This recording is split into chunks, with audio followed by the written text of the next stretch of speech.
دنیا نیوز میں خوشامدید، میں ہوں وہاب حسن۔ ہیڈ لائنز آپ جان چکے۔ بلیٹن کے آغاز میں سب سے پہلے آپ کو خبر دیں گے، غزہ میں جنگ بندی معاہدے پر عمل درآمد شروع۔ حماس نے 3 اسرائیلی خواتین قیدیوں کو رہا کر دیا۔ اسرائیلی فوج نے تینوں خواتین کے اسرائیل پہنچنے کی تصدیق کر دی۔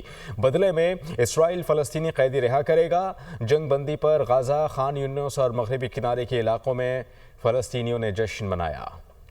غزہ میں کئی گھنٹے کی تاخیر کے بعد جنگ بندی کا عمل شروع۔ حماس نے 3 اسرائیلی خواتین قیدیوں کو رہا کر دیا۔ اسرائیلی فوج نے تینوں خواتین کے اسرائیل پہنچنے کی تصدیق کر دی۔ حماس نے اسرائیلی مغویوں کو انٹرنیشنل ریڈ کراس کے سپورٹ کر دیا۔ ریڈ کراس کی ٹیم حماس کی قید سے اسرائیلی مغویوں کو لینے کے لیے پہنچی۔ جنگ بندی معاہدے کے تحت اسرائیل بھی فلسطینی قیدی رہا کرے گا۔ اسرائیلی قید سے رہائی پانے والے فلسطینیوں کی فہرست میں 69 خواتین اور 21 بچے شامل۔ رہا کیے جانے والے فلسطینی قیدیوں کا تعلق مقبوضہ مغربی کنارے مشرقی یروشلم سے ہے۔ جنگ بندی پر عمل درآمد شروع ہوتے ہی غزہ میں خوشی کی لہر دوڑ گئی۔ فلسطینیوں کی بڑی تعداد گھروں سے باہر نکل آئی۔ فلسطینیوں نے گلیوں بازاروں میں جشن منایا۔ جنگ بندی معاہدے کا اعلان ہوتے ہی اسرائیلی فوج نے غزہ کے علاقوں سے انخلا شروع کر دیا ہے۔ میڈیا رپورٹس کے مطابق جنگ بندی کے بعد ہزاروں فلسطینی پولیس اہلکار غزہ کے مختلف علاقوں میں تعینات کر دیے گئے ہیں۔ امدادی سامان سے بھرے 200 ٹرک غزہ میں داخل ہو گئے۔ سامان اور ایندھن سے بھرے مزید سینکڑوں ٹرک رفح بارڈر پر موجود ہیں۔ معاہدے کے تحت جنگ بندی کے دوران روزانہ 600 امدادی ٹرک غزہ میں داخل ہو سکیں گے۔ ڈونلڈ ٹرمپ امریکہ کے 47ویں صدر کے عہدے کا حلف آج اٹھائیں گے۔ موسم کی شدت کے باعث حلف برداری کی تقریب روٹنڈا ہال میں منعقد ہوگی۔ تقریب میں 600 افراد کی شرکت متوقع ہے۔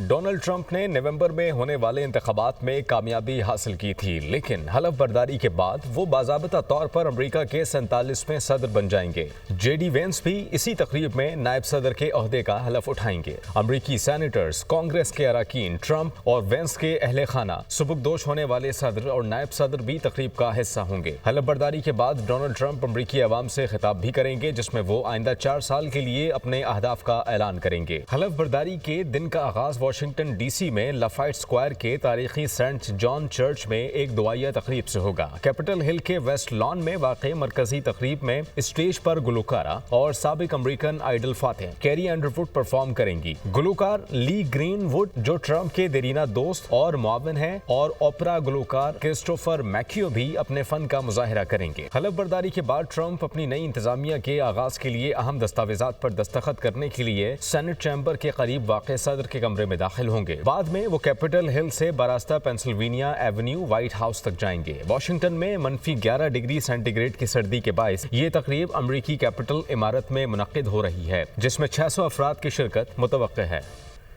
وزیر اعظم شہباز شریف اور صدر مسلم لیگ نون نواز شریف کی ملاقات ہوئی۔ وزیر اعظم شہباز شریف کہتے ہیں کہ معاشی حالات بہتر ہو گئے، حالات مثبت سمت کی طرف گامزن ہیں، جبکہ صدر مسلم لیگ نون نے کہا کہ ملک کے لیے سب کو اکٹھا ہو کر چلنا ہوگا، مذاکرات میں ملکی مفاد کو سامنے رکھا جائے۔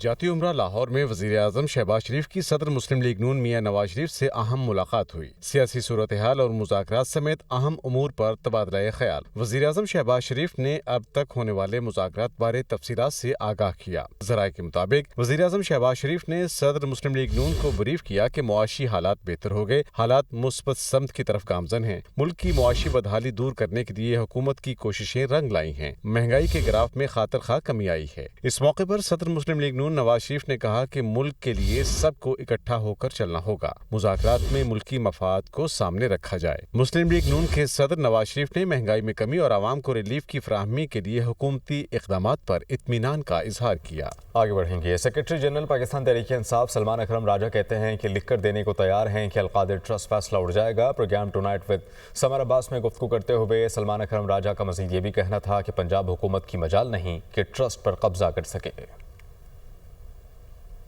کسی بھی دلیل سے آری ایک ججمنٹ ہے، اس فیصلے کی نہ کوئی بنیاد ہے، نہ اس فیصلے میں کوئی دلیل ہے، نہ اس فیصلے نے واقعات کا احاطہ کیا ہے۔ تمام واقعات، تمام دلیلیں ان کے سامنے تھیں، لیکن فیصلہ تو وہ لکھا ہوا تھا نا۔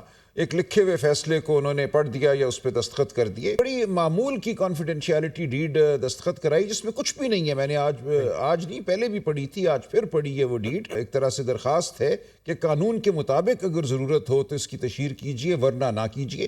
اس زمین کا کوئی تعلق اب نہیں بنتا، کچھ بھی نہیں تعلق دونوں کا، اور وہ مفاد عامہ کا ٹرسٹ ہے۔